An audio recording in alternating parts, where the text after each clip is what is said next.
Hi, my name is Peter Harsha. I'm the Director of Government Affairs for the Computing Research Association. This is a job I've had for about the last 19 years or so. This summer would have been the 10th time, I think, that I'd have to give a version of this talk at CRA's Snowbird conference, or I guess now we're virtual. So I've never quite given it like this, and doing it sort of pre-recorded as I am gives me a little bit of pause, because I think there'll probably be about a week between the time I record this and the time that it actually gets broadcast. And as you probably know, a week in DC is ample time for all sorts of mayhem. So there may be a situation where I'll need to kind of bring you back up to speed on everything that's happened in the week during our little Q&A session after this talk. But if that happens, we'll deal with it when it occurs. But there are pluses, I think, also to pre-recording this. And one is that I don't have to just sit here in my warren of darkness and stare at a screen. I'm not constrained by bandwidth. I don't have to monitor a Zoom connection. We can get up and go places. And so I fully intend to do that, if only so that you have something else interesting to look at besides this unsightly mug. But it's also an opportunity to go do something I haven't done in like 4 months, which is go into the office. So let's take a drive, shall we? So like Margaret Martinosi's talk yesterday, this talk will be in 2 parts, each about 18 minutes long or so. In between, we'll have a live Q&A for about 10 minutes or so, where I can answer questions and things. The overall arc of the talk is really to sort of discuss the changing computing research policy landscape. Over the last several years, things have changed, in some cases pretty dramatically, for the stuff that we focus on as an organization in our policy efforts. So I want to talk about that. In part 1, we'll focus on what we have traditionally focused on, which is the overall health of the research ecosystem as measured by the amount of federal investment in it. So we'll talk about the appropriations process, we'll talk about federal budgets, we'll talk about priorities of different agencies. We'll also talk about different efforts by Congress to get assistance out to higher ed institutions and research institutions that have been impacted by COVID and the pandemic. And then we'll talk about a couple of additional research bills that are out there that have the potential for really dramatically reshaping both the federal investment in research and the structure of some really key agencies like the National Science Foundation.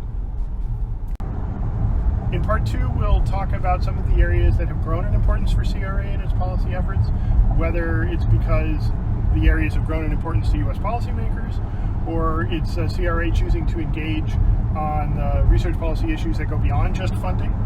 So this is where we'll talk about things like talent development and immigration and student visas. We'll talk about export controls and new controls for sensitive technologies. We'll talk about new restrictions being placed on foreign graduate students, either to protect U.S. jobs or to protect U.S. technologies from exploitation by foreign governments.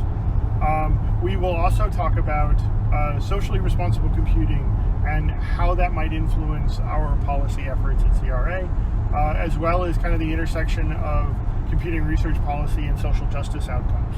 So a lot to talk about in part 2, but let's start with part 1. So as you may know, CRA headquarters are here in Washington, D.C. We're on L Street, basically on the corner of 19th and L. L Street is where the nonprofit advocacy organizations in D.C. like to hang out, as opposed to all the big-ticket House of Cards style ones over there on K Street. We were established here to be the eyes and the ears of the computing research community. In the time we've been here, our mission has grown somewhat. In addition to policy, we also have a leadership mission and a talent development mission, but policy really remains at the core of what we do as an organization. We're led in that policy mission by the CRA Government Affairs Committee, which is a committee of the CRA Board of Directors. Stephanie Forrest is our chair. She's from Arizona State University. You'll hear more from her later in part 2. I'm also helped in staffing the committee by Brian Mosley, who is CRA's policy analyst. Incidentally, this is our newly renovated office space. Our staff's grown in recent years, and in February we shut down to completely reconfigure our space from a warren of small private offices to our new open plan style office, able to accommodate all of our new staff. Because of the global pandemic, we haven't been able to occupy it yet. I think this is a good example of why I don't like it when we're asked to prognosticate on things. Predicting the future is hard. But as I mentioned, job one for the policy shop here at CRA is to look after the overall health of the computing research ecosystem. And traditionally, the way that we've assessed that health is by reviewing the federal investment in computing research. That investment currently sits at about $5.7 billion a year, and that's divided among 20 different federal agencies and offices. As you probably know, all of that funding has to get appropriated every year by Congress. And the process typically starts with the president's budget request for this upcoming fiscal year, and that's usually released the first Monday in February. I'm not going to spend a whole lot of time talking about the president's budget because A, it's pretty awful, and B, his requests for funding or defunding most science agencies have been almost universally ignored by both chambers in Congress. The president has called for huge cuts to US science budgets in each of his first 3 budgets, all of which went unheeded, which is good news.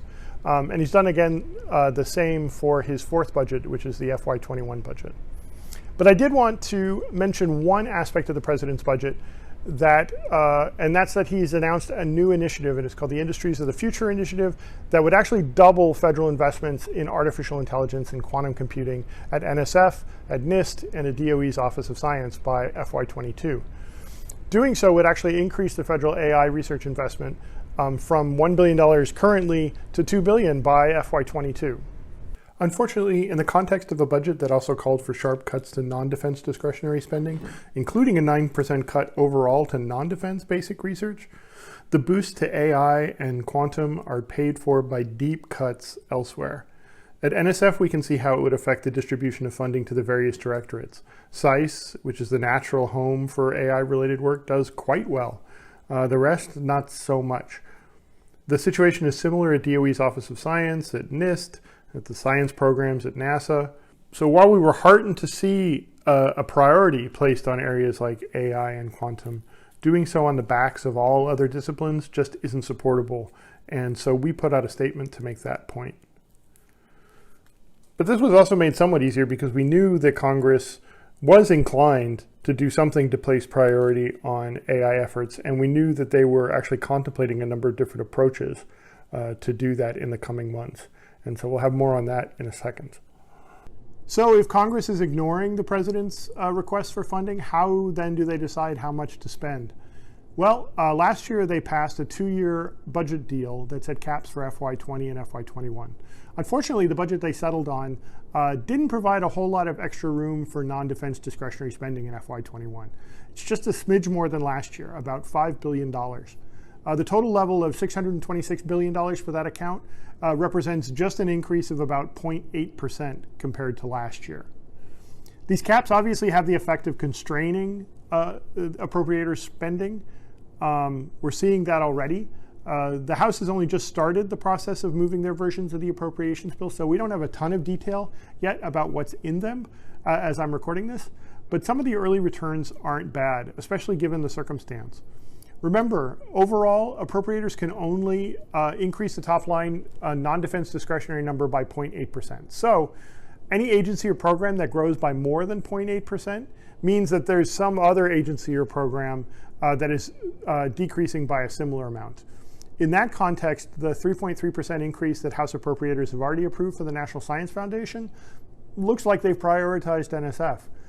Ditto the 4.6% increase for NIST's Science and Technical Research Services account, and the 4.1% that they approved for the Department of Energy's Advanced Scientific Computing Research Program, the OSCAR program, which is the home of most of the Energy Department's exascale efforts and computing research overall.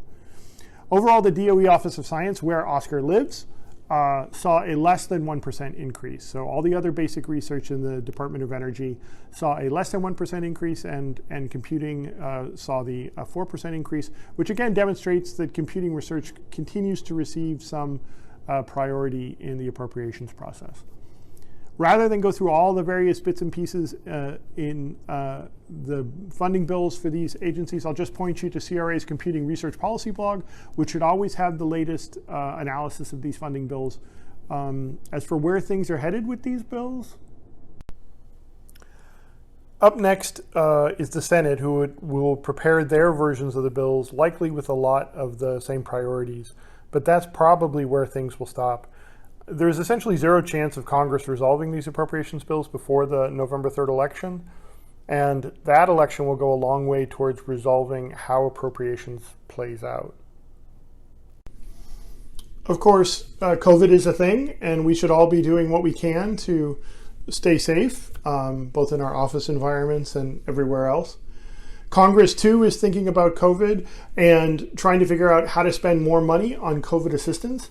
In the assistance bills we've seen so far, the highest priorities of the higher education system haven't really been taken care of yet, but there are plans in place to address a lot of those needs. Right now, that's taking the form of something called the RISE Act, or the Research Investments to Support the Economy, which would provide about $26 billion to agencies like the National Science Foundation, which would receive about $3 billion, the Department of Defense, which would receive another $3 billion as well, NIH, which would receive $10 billion, all in FY20. So this would be sort of a lump sum in addition to that for a broad range of activities to support research activities that may have been interrupted because of COVID, or graduate fellowships, or all sorts of different things. That's a bipartisan effort. We're keeping a close eye on it. The hope is to see it appear in whatever the next version of an assistance bill is, but we will keep track of it. Again, I urge you to keep following the Computing Research Policy blog, where we'll have all the details. I did mention that there has been consideration in Congress of new initiatives that could significantly increase funding authorizations for artificial intelligence research and development. I put together this handy number line to get a sense of the landscape and the scale of these proposals. But because I'm an English major who doesn't understand logarithmic scales, it goes linearly from $100 million on one end to $100 billion on the other. And I'll admit it took me far too long to figure out what the interval for each tick mark should be. At one end, you've got NSF's recently announced solicitation for about $120 million over 5 years for up to 6 AI research centers, plus planning grants. On the other end, you have legislation by Senator Chuck Schumer and others that would pump nearly $100 billion into a new directorate within NSF for emerging technologies like AI and quantum. And I'll have more on that in a minute here. Then you've got the AI Initiative Act, introduced in both the House and the Senate, but it's not going anywhere. We have CRA's Computing Community Consortium, which helped facilitate the production of a community-led AI research roadmap that included recommendations for approximately $20 billion in investments over the next 10 years, including 5 national AI research centers, which are focused on particular technology areas, and 5 mission-driven AI labs. That roadmap has been well briefed all over town and has helped inform the most serious House effort, which is the House Science, Space, and Technology Committee's National AI Initiative Act. This is a bipartisan bill that's sponsored by the chair and the ranking member of the committee, which includes about $5 billion in funding authorizations for NSF, for DOE, and for NIST over 5 years. It calls for centers like the ones that are described in the roadmap, as well as some other roadmap recommended actions. Again, check the blog for the full details on this. The bill was slated for action by June, but the pandemic has altered that timetable somewhat. Hopefully there will be enough calendar days for it to get some consideration, but if not, we'll likely see it again next session. Which brings us to the Schumer bill, called the Endless Frontier Act. The bill was initially teased by Senator Schumer in remarks at a November meeting of the National Security Commission on AI. Schumer used his remarks to let it drop that his staff was working on a bill to provide $100 billion in new funding for AI research and development over the next 5 years. The bill did ultimately drop in May, and in addition to the funding authorizations that were promised, it included a proposal for a major reorganization of NSF and potential for a great culture shift there as well. The bill would create a new directorate within the foundation called the Directorate of Technology to advance innovation in 10 key areas of focus, including AI and machine learning, HPC, semiconductors, and advanced computing hardware, quantum computing and information systems, robotics, advanced communications, technologies, cybersecurity, and others. The bill requires the program managers in the new directorate also to operate like their colleagues at DARPA would, and not so much like NSF program officers. And it would authorize funding for the new directorate starting at $2 billion in FY21, increasing to $35 billion by FY25, dwarfing the rest of NSF by threefold. Oh yes, and it changes the name of the National Science Foundation to the National Science and Technology Foundation. So the proposal provokes a lot of reactions in the community, I think it's fair to say. Obviously, it's a huge vote of support for our field that the minority leader in the Senate and a bipartisan set of co-sponsors feel strongly enough about the importance of these technologies to the nation to authorize such funding levels. $35 billion a year in funding, as this bill would authorize by FY25, would produce a lot of research and development. Some percentage of that funding would be directed into fundamental research in the traditional research directorates, but the bulk would be aimed at these technology development goals. Not surprisingly, there are lots of concerns within the community over how much this would change the center of gravity at NSF. The new directorate would dwarf all the other research directorates. NSF is the only federal research agency that has support for fundamental research across disciplines as its mission, and the country has been pretty well served by that. Does creating another kind of hybrid DARPA-esque institution change the ecosystem for fundamental research in positive ways? The community has been reasonably well served by having both the NSF model for funding and the DARPA model. Is the DARPification of this big portion of NSF appropriate? I'm not sure we know the answers to that yet. It's also not clear how or whether this particular bill will move. It doesn't appear to have much chance in the House, where the primary committee with jurisdiction, which is the House Science, Space, and Technology Committee, doesn't really have much interest in moving it because they have their own bill, which we'll discuss in a minute.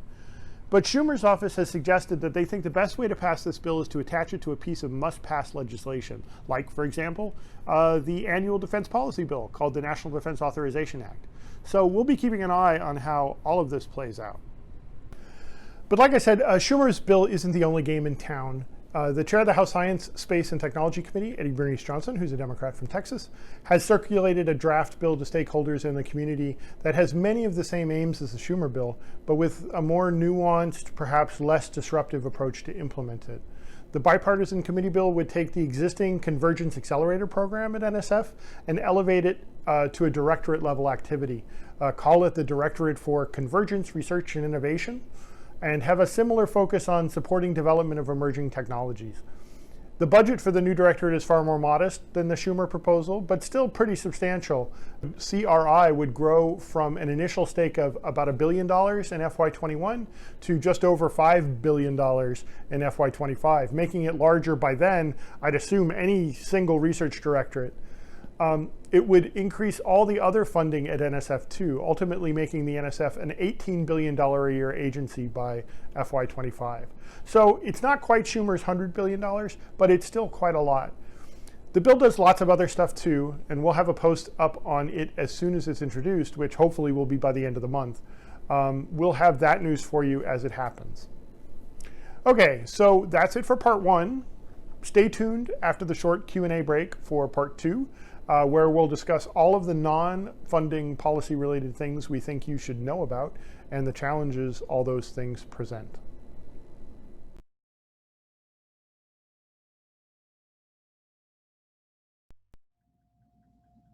Okay, so I guess we're live again. As promised, there are a couple of things that have changed since I recorded that video, so here's some errata. The first is I learned from Margaret's talk yesterday that the AI Center solicitation that I mentioned at $120 million is actually probably more like $200 million, which is great news. Secondly, I talked about the RISE Act a bit. Last night, actually, we learned that the Senate GOP and the White House have apparently reached a deal on the next coronavirus stimulus package. That would provide about $105 billion in total for education COVID relief efforts. And that includes about $30 billion for US university relief. That's kind of on par with what the House was pushing for in the RISE Act. We'll know the details, I think, on the Senate deal, which was actually reached with the White House. So it's the Senate Republicans and the White House coming up with their deal, which is a counter to what the House is doing in their proposal. We should know the details for that maybe this afternoon or evening or tomorrow. So as we learn them, like I said about 20 times in the video, we'll post stuff on the blog for you to take a look at. Okay, so now we can move to questions. Let's see, about thoughts or prognostications on the Endless Frontier Act. I tried to do a little bit of that in the video. I think my impression of it is still the same as when I recorded it, that it's in an interesting position because this is the minority leader in the Senate who has quite a bit of power to sort of subvert the rules of regular order in getting bills passed to attach this to something that is moving. So even though like jurisdictionally it's a challenge to pass, he can hurdle that jurisdiction by putting it on something like the National Defense Authorization Act, which has to move every year. So it's possible that at least it will come up for a vote in the Senate, and it may come up for a vote in the House as part of the NDAA, we'll see how that plays out. I don't have a good sense of where House. It's hard to see the Democratic House supporting the $100 billion thing if their own committee chairs have a different bill that they want to support as well. So we'll see how that plays out. Again, keep an eye on the blog.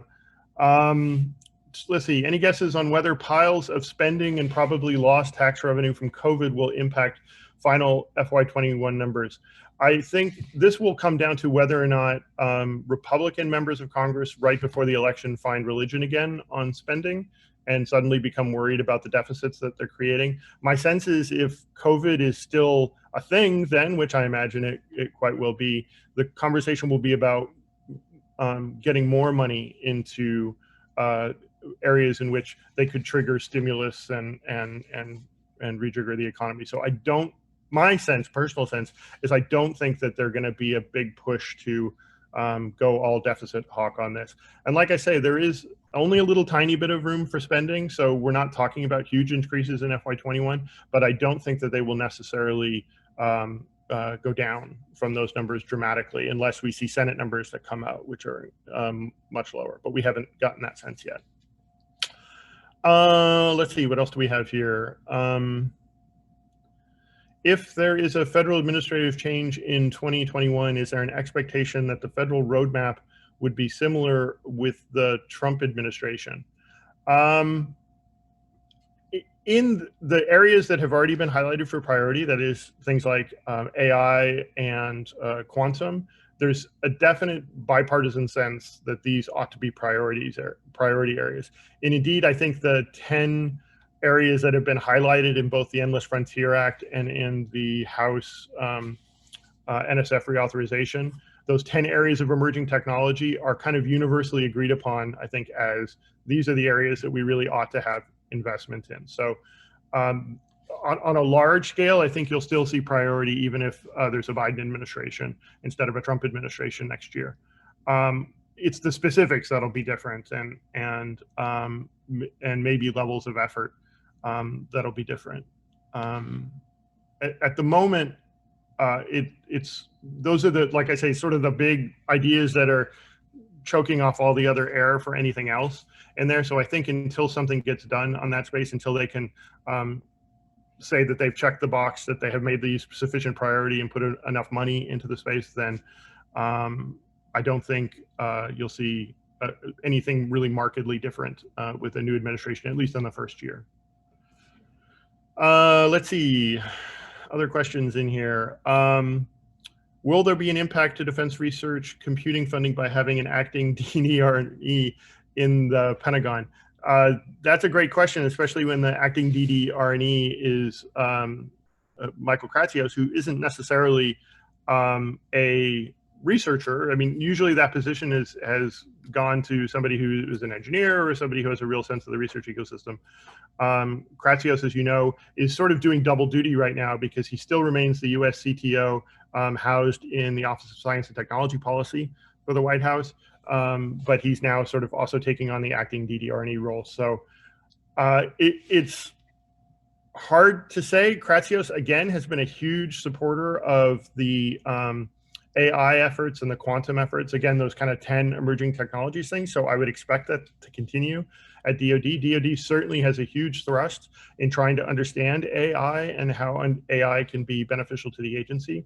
So I think those areas will be fine. Again, it'll be at the margins, the areas that aren't highlighted by that AI quantum sort of push that could feel the pain of not having priority in it. But like I say, we'll kind of keep an eye out for that as well. Let's see, thoughts on the National Research Cloud efforts. They are efforts. There is some support for them, I think, in Congress, because like it's sort of an easily spelled out plan for moving forward with an AI priority. I think there are some who are on the authorizing committees that have jurisdiction who don't think it's necessarily audacious enough.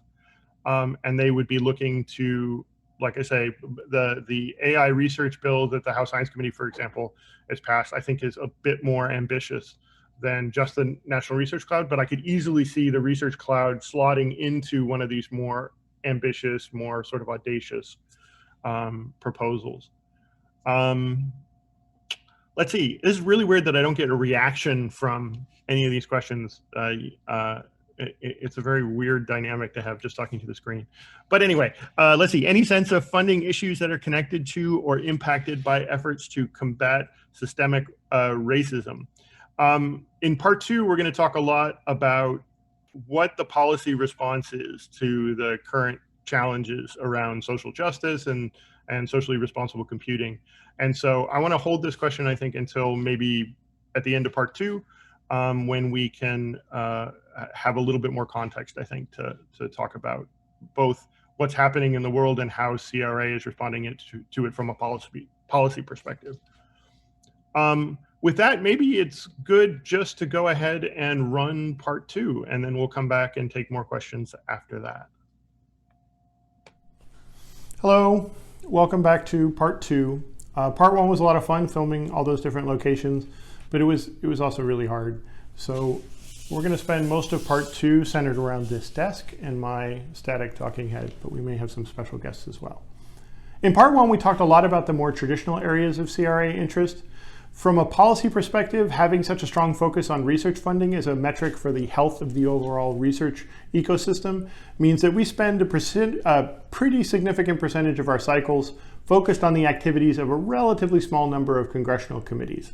Essentially, we maintain close contact with the committees that appropriate funding to the agencies that we care about and to the authorizing committees that set policies for those agencies. So 3 primary appropriations committees in each chamber, and maybe 3 or 4 authorizing committees in each. But as computing has become more ubiquitous in society, it's also become of greater interest to policymakers with a wider range of jurisdictions. Suddenly, the financial services committees want a better understanding of how research into algorithms and machine learning affect the decisions of the financial sector. Committees focused on commerce and consumer protections want to understand how research into computing and privacy and trustworthiness and security impact consumers. The Judiciary Committee wants to understand whether more research on algorithms and machine learning can prevent the hard coding of bias that seems to happen when you unleash AI on crime data.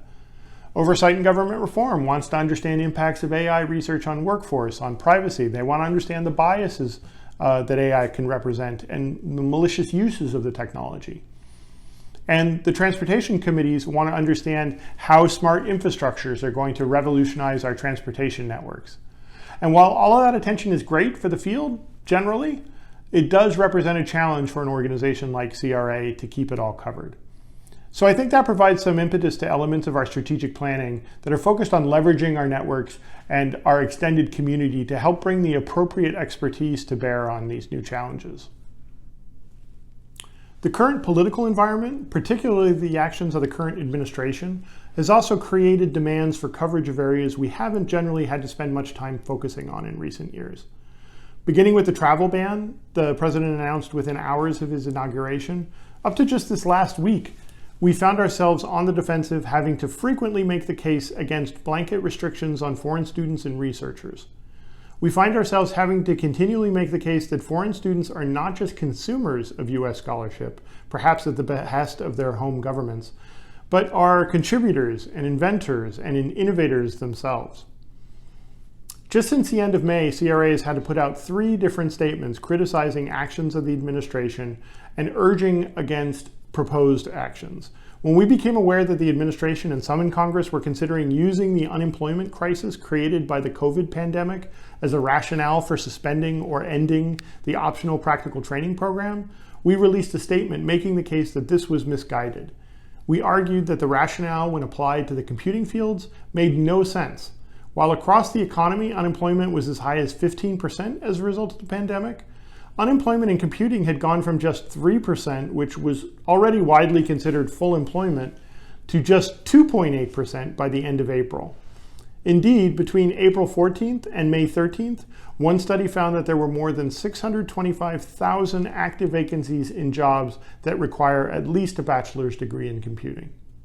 2 days later, President Trump issued a presidential proclamation that took further aim at foreign students, this time for national security reasons.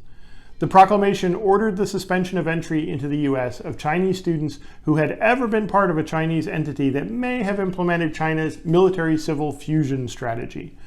CRA responded to this as well with what I hope was seen as a nuanced response. We recognize that there are real threats to US research from foreign actors. The recent news that 54 scientists funded by the NIH have lost their jobs and some face criminal charges for failing to disclose financial ties to foreign governments emphasizes this fact. But we also believe that indiscriminate, large-scale banning of students and researchers from any particular country is likely to be counterproductive and deprive the US research enterprise of the important contributions of international scholars. Then, on June 22nd, the president issued another proclamation, this time suspending the issuance of new H-1B, H-2B, J-1 student visas, and some other non-immigrant visas through December 2020. This was justified as a way to protect US workers, but again, that case is problematic, especially in computing. To the relief of the community at the time, the proclamation didn't address the F-1 student visa question, which is far more commonly used by students in STEM fields, and it also did not modify the OPT program, which we had issued a statement about several days before. But that relief was short-lived, as on Monday, July 6th, the Immigration and Customs Enforcement Agency of the DHS announced it was removing an exemption that had allowed F-1 graduate students to continue to stay in the US even if their coursework had to be moved online because of safety precautions during the pandemic.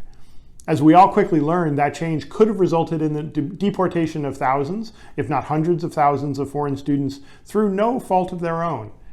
CRA again responded with a statement on July 8th and joined an additional scientific society statement on July 9th opposing the rule change and promising to work with our partners in higher ed to get it changed.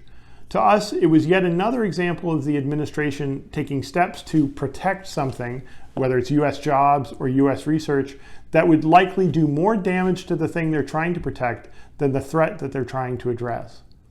Fortunately, as you all likely know, this one has a happy ending, as the overwhelming response from the higher ed, and particularly the business community, was enough to convince DHS to rescind their new guidance and keep the exceptions in place during the pandemic. So while student visa issues and science and security issues are not totally new to CRA, they come up from time to time from administration to administration, the intensity of the action during this administration feels unprecedented to me. They've certainly shown the most growth of any items in our policy portfolio. But looking ahead, it's hard not to see how the world is evolving and how our organization is evolving, and not anticipate more changes within that policy portfolio. As we've already discussed at this meeting, CRA is in the midst of some pretty intense strategic planning, trying to align our efforts with the things we think matter most for our membership and for our field. One new priority outcome to come out of the strategic planning process has been the idea of CRA as a leader in promoting socially responsible computing research. So I asked CRA Government Affairs Committee Chair Stephanie Forrest how we could conceptualize that in terms of policy and how a focus on socially responsible computing research might add to what we do now. First, let me make a couple of remarks about the Government Affairs Committee and how we work. We live in the weeds, and we look at specific bills, regulations, and opportunities. In particular, we read the text very carefully of these things. And the weeds, as Peter has already told you, have a lot of nuance and subtlety. They come with inconsistencies and many unknowns. And we often are asked to respond to these particular proposals on very quick timeframes. adding social responsibility into the mix is going to be a huge challenge. It's already seems challenging enough. And I'll just give you an example of why that might be. Imagine that we have a proposal for a new initiative in some aspect of AI and machine learning, and we need to decide whether the CRA should advocate for that particular initiative.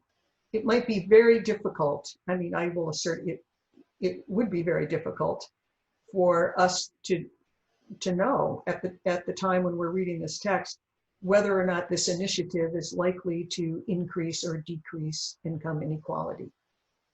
And that's just one of many examples. The second point that I want to make is that we on the Government Affairs Committee will not get out in front of our community. We serve you and we advocate according to our understanding of your values and priorities. To be blunt, the CS research community is still grappling with what social responsibility means in the context of computing research. And we're happy to participate in those discussions and listen, but we will not define it for you, and we don't think it's our place to define for you what social responsibility should mean for computing research. I asked CRA Board Chair Ellen Zagura a similar question. As you know, Peter, when the consultants we were working with interviewed thought leaders in computing, a theme that came up, not necessarily always in these exact words, but was the idea that, it's probably long past time for computer science to take a hard look at what our technologies contribute to society, and to recognize that, 10 years ago, we might not have, been too critical, but now our technologies are actually routinely being used for things that I think give many of us pause, whether it's, predictive policing or regular tracking of people's locations, maybe under the reason of say, COVID contact tracing. It's no longer just the sort of dark recesses of hackers and sort of negative uses of security and corners of surveillance. These kinds of uses that are troubling are showing up much more frequently. And so that, as I said, the thought leader interviews, not everybody said it the same way. And sometimes it was about, about AI and fairness, and sometimes it was about surveillance, but that theme was present. So I was personally excited to see it show up so strongly in our feedback, and then for the strategic planning committee and those who weighed in the development to be supportive of including that. Speaking personally, I think this is a watershed moment for computer science research. Just as a famous actor one time told a very young Dustin Hoffman in a movie called The Graduate that he should go into plastics, so many parents today are advising their children to go into computer science. And plastics and the rise of the chemicals industry that produce plastics had huge impact on our economic well-being and our health and almost every aspect of society. And in my parents' generation, that was a wonderful thing. But at some point, there was a reckoning when we realized that there were negative consequences, both for human health and in terms of environmental degradation. And that led to the creation of governmental institutions like the EPA and a long ongoing conversation about the relative trade-offs of the benefits and harms, costs of industrial grade chemical industry. And I think we're in for the same thing in computing. I mean, it's not all about research, but instead of focusing on immediate impact in the physical environment and on physical systems, I think it's going to be much more about human psychology and human interactions and ideas like fairness and justice. And these broader deliberations about what role computing generally and the computing research that produces the computing we use, how that interacts with people and with our society, are deliberations that are increasingly going to affect the Government Affairs Committee. And I think we're going to see institutions arising in government and bills and regulations that force us to confront these issues. Understanding the relationship between computing research and social justice outcomes is also likely a part of this socially responsible computing research thrust. So I asked Ellen how she saw that shaping our policy efforts as well. I'm gonna venture that many computer scientists actually had never uttered or maybe even heard the phrase social justice before, I don't know, 6 weeks, 6 months.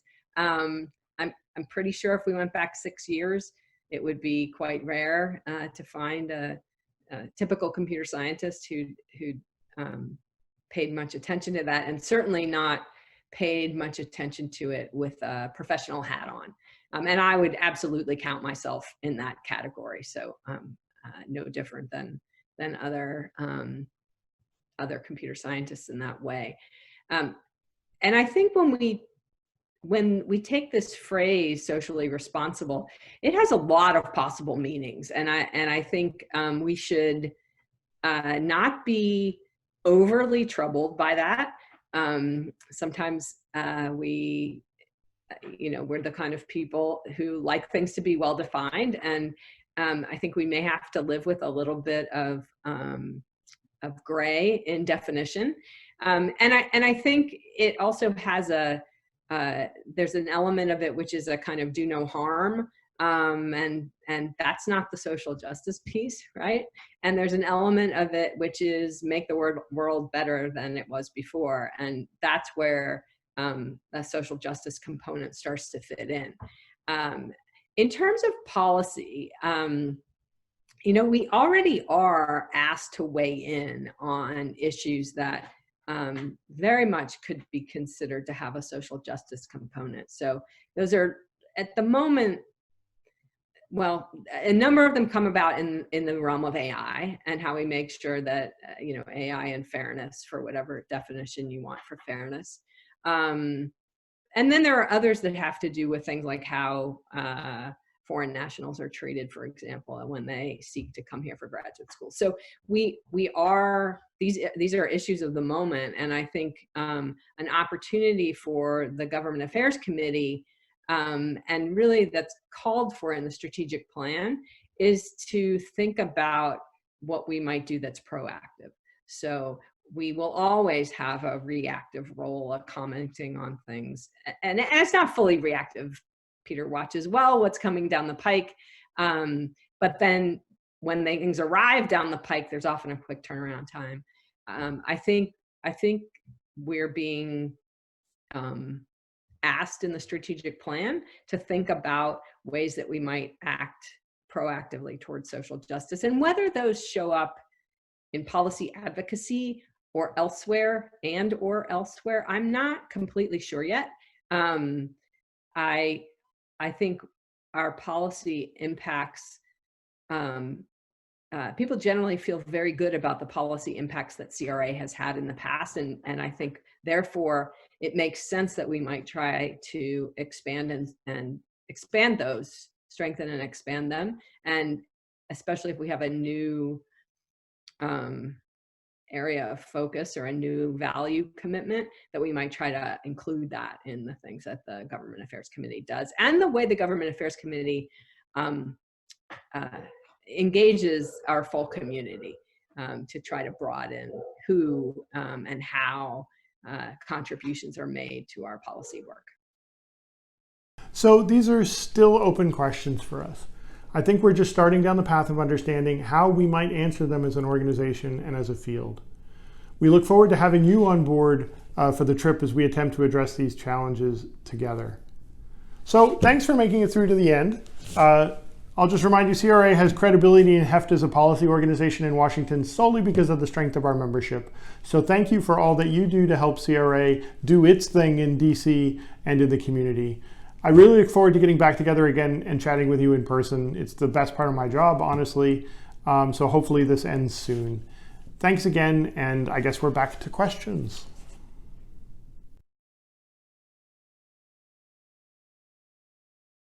Okay, I think we're live again. Thank you again for sitting through all of that.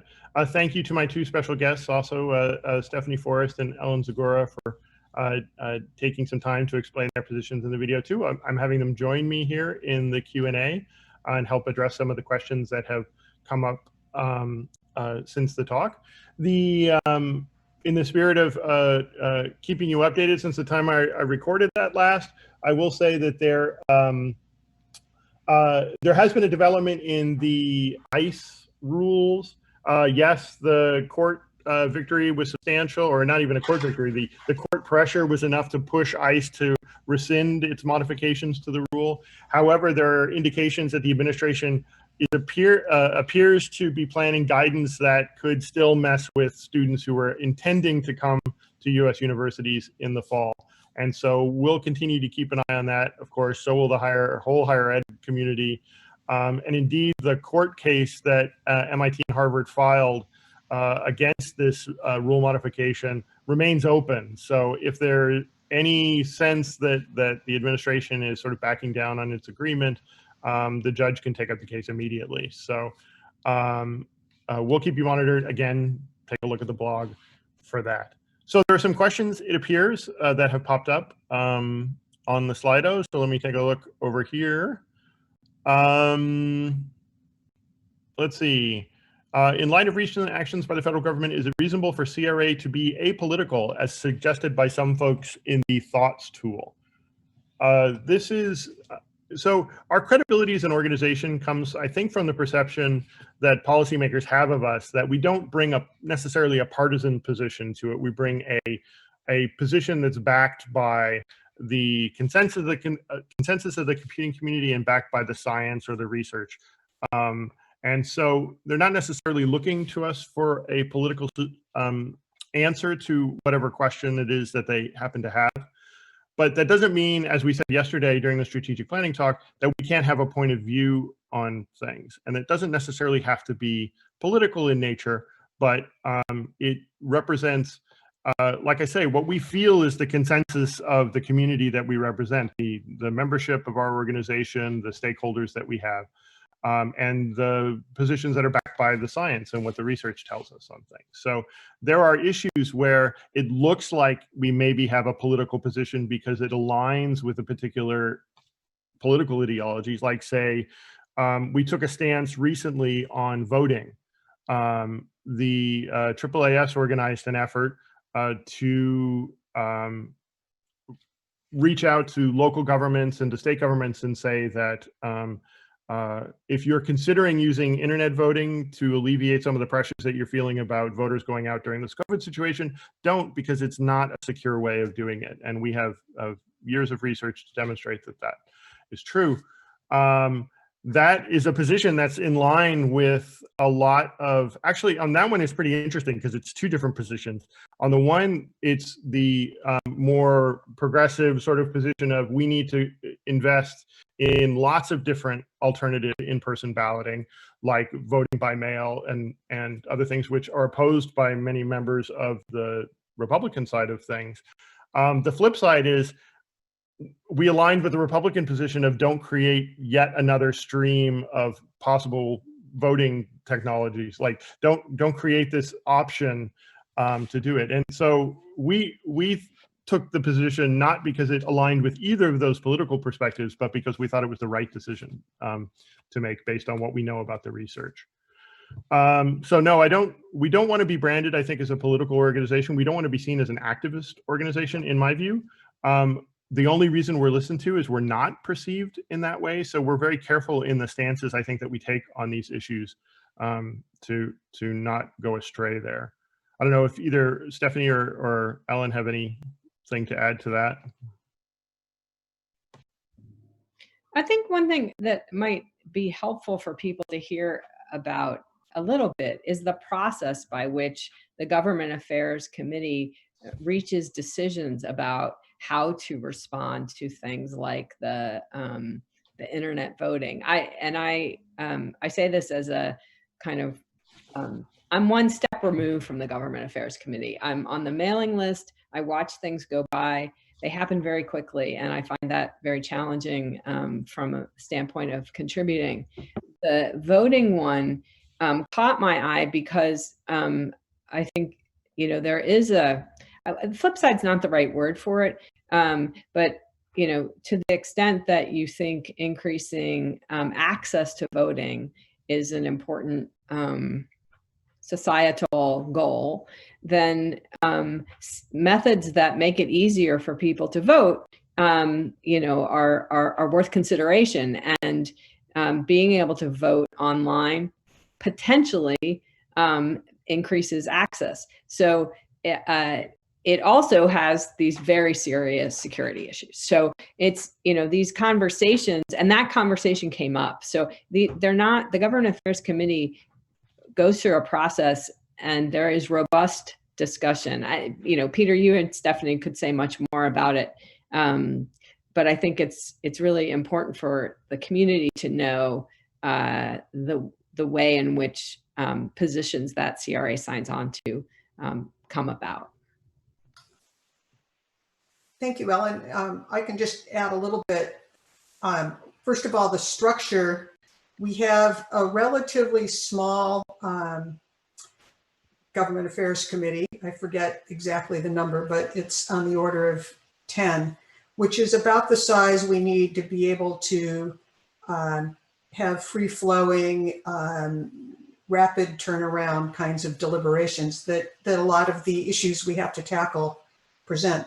But we also have a much larger group that we call Friends of the Government Affairs Committee, which receives a lot of the 99% of Peter's communications, and they are always welcome to weigh in.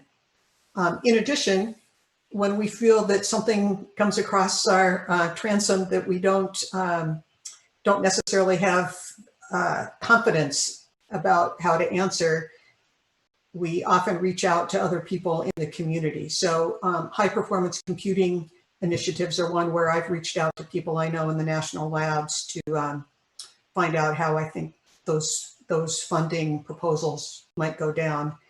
I guess the other thing I want to say, this is, I guess, like most things in administration, 90% of the time, 95% of the time, I think the committee finds itself violently agreeing, and the discussion is just how to say it more than what we want to say. And occasionally we do have these really difficult issues, either issues that push us in a direction that we, kind of out of our comfort zone. And this voting example that Peter mentioned was one of them. Or issues that where there are legitimate differences of opinion on the committee.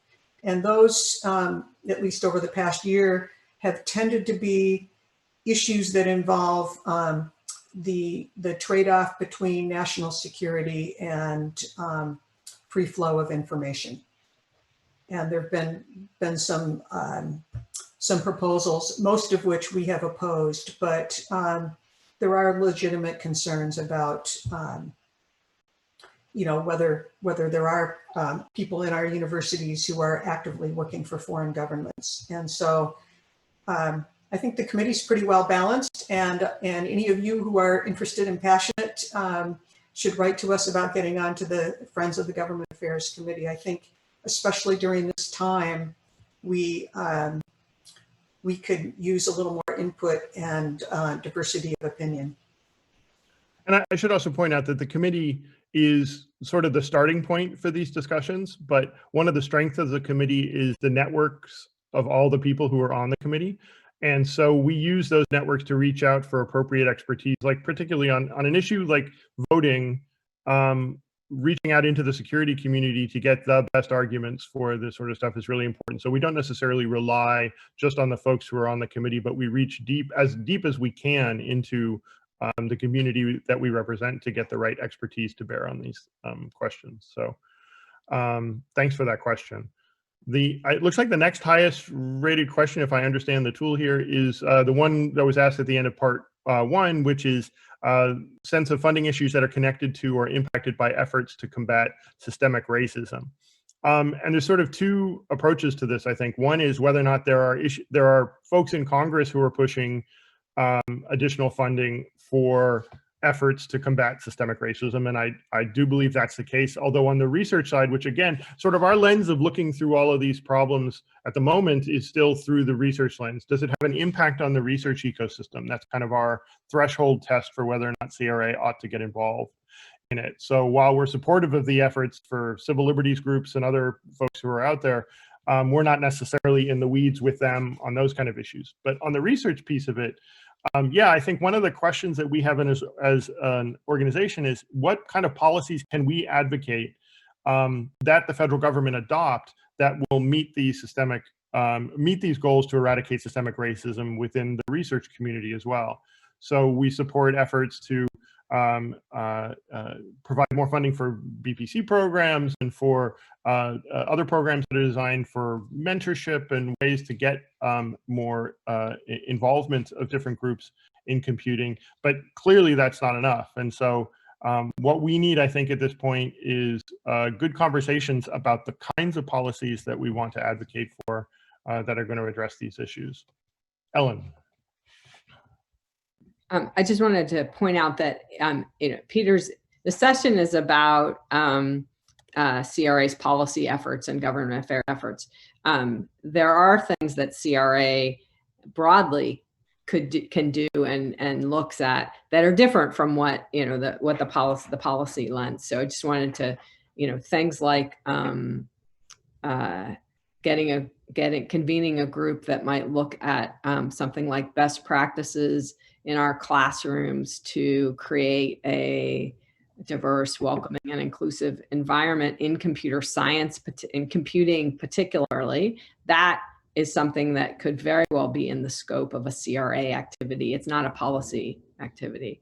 But for the ways in which computing and computing education might have particular challenges with respect to being welcoming, diverse and inclusive, that's a place where CRA could absolutely, CRA broader could play a role. Thanks, Ellen. So the next top-rated question, I'm going to combine with, I think there are a couple others that are sort of in the same vein in there. Society in the US seems to be grappling with the definition of online privacy and wide-ranging societal, economic, and technological implications. CRA's role. There's another question down there that talks about how does CRA's role in policy issues, especially those involving socially responsible computing, collaborate or contrast with other computing organizations' roles? And I'll just start the conversation on this by noting that in the longer version of this talk, I'll do a whole thing about our role kind of in the computing community as far as advocacy. There's a large sort of swath of policy issues, and we each have kind of a smaller piece of the portfolio. So whereas we'll kind of keep the focus on the impact on the computing research ecosystem, groups like ACM's US Technology Policy Committee can tackle more of the sort of civil liberties and privacy roles, or groups like IEEE USA look at some of the workforce implications of all this sort of work, or NCWIT and others that handle some of the underrepresentation issues in computing. So we kind of all divide it. It doesn't mean that we don't take positions on things. We often support the efforts of all these other groups in those areas. But for the most part, like our lens, as I said, again, on the policy shop, is we look at things through what the impact is on the research ecosystem. So yes, I do think that we have a role to consider that. And one of the things that we're trying to get the discussion started on now as a result of the strategic planning process is, again, what does it mean to advocate for socially responsible computing research? What does that look like? What are the asks that we have for policymakers who are trying to also struggle with these issues too? So I think, like I say, that's an ongoing conversation. And I'm looking at either Stephanie. Stephanie is unmuted. I'll jump in. Just on the privacy thing, let me just say personally, that's something I care about a huge amount. but I differentiate my personal feelings from what we do on the committee. I think in examples like that and examples like voting, what we as a research community can really bring to these other organizations are a deeper understanding of the likely technical consequences. So with voting, it's not necessarily that we think online voting per se is a socially unjust thing to do. Our concerns were really about how it would be deployed and sort of the state of play of implementation. And I think we would do the same thing with privacy if there were like a mandatory contact tracing bill, which I have heard nothing about. I don't want to start any rumors, but we could imagine such a thing. I think our advocacy, at least at the moment, about that would be focused on the technical pluses and minuses and how it would likely be implemented and deployed, rather than on the basic justice principle. But if you, the committee, give us a little more you, the community, give us a little more guidance. I think some of these other value propositions, as people refer to them, which always makes me a little uncomfortable, are going to inevitably start affecting our work over the next few years. But Peter and I are cautious, and I just want to reemphasize what I said before. We're cautious about not getting out in front of where we think the research community is. So we're right up on the edge of our time, although Ron says we can go a little bit into the break if we'd like. There is a three-way tie for the top-ranked question there. So I'm going to take David Bader's just because I think it's maybe the most important one, which is, what do you see as the long-term impact of America's nationalism, including treatment of foreign graduate students, actions on foreign funding, et cetera? And I just say, I think the case that we make to policymakers is that it's making the US a way more unattractive place to work. So if you are a bright mind somewhere outside of the US and your first thought maybe 2 years ago was, I want to come to the US and be part of that thriving innovation ecosystem, maybe you're having a lot more second thoughts here. And so I think that this rise in nationalism and trade wars and all that sort of stuff is creating such uncertainty amongst our foreign students that we're just a less attractive place to do research. And I think that's to Canada's benefit. I think that's to the EU's benefit. I think that's to the benefit of all of our competitors around the world. Yeah, not sound policy. Do we want to hammer out the other two that are highly ranked here and then call it a day? Okay, we'll give it a quick spin. So how does Congress feel about the impact of AI on and machine learning on jobs? They are split on it. They all recognize the benefit of these technologies and the quick innovation that results from their deployment in lots of different areas. But they all have constituents who feel like they have lost out to automation. We as an organization try to be very realistic about it. I mean, traditionally we have, and we still do, we're an advocate for the field. So we want to talk about the benefits of all these technologies too, but we have to be realistic about their impacts too. And I think that's part of being socially responsible in our computing. So on this particular issue, we have held workshops in the past on the future of work, trying to understand what it means to do wide scale deployments of automation and other AI and ML technologies. But like I say, I guess we don't want to be seen as sort of, there are organizations out there, especially that advocate for parts of the industry, that tend to be much more Pollyanna-ish about these issues. They say any job that's lost right now is going to be replaced fivefold by new jobs that will be created as a result. And to some degree that's true, and in some situations that's true. It's not true everywhere, and it's certainly not true for your late 50s manufacturing job holder who now suddenly has to learn Java or something to be employable.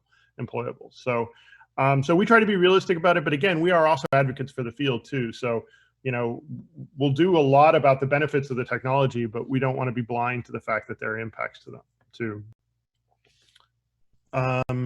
Any other comments on that? I'm not looking at either. If you give me a high sign, okay. And then the last one, and we'll end on this, is how can we be proactive to ensure we can continue to get students from China and other countries in computer science? Well, I think the same answer. One, we have to be reactive to everything the administration does to threaten that. Like, to make this a more unattractive place, we have to advocate strongly against that, especially in areas where we think that the policy is just misguided. I mean, yes, there are security threats, but the way to address those security threats isn't to impose a wide-scale ban on a whole country, for example. It's to target the individuals who actually have something to do with those threats. So on a proactive basis, I mean, I think we need to continue to show these students that they're valued. CRA in particular, we put out a statement when the ICE ruling came out that actually went out to all our member departments that not only said what we were going to do to try and take care of this, we also said straight out, we care about you. We think you're an important part of this research ecosystem, and we're better for you being here. And that's what I think the case that we need to continue to make in every venue that we can make it. Okay. With that, thank you guys so much for hanging in here. We have, I guess, a break now until 1 o'clock. And then we have another panel on COVID and research, I believe, which should be great with Al Spector and Laura and Ben. So please stay tuned for that, and we'll see you back at 1 o'clock.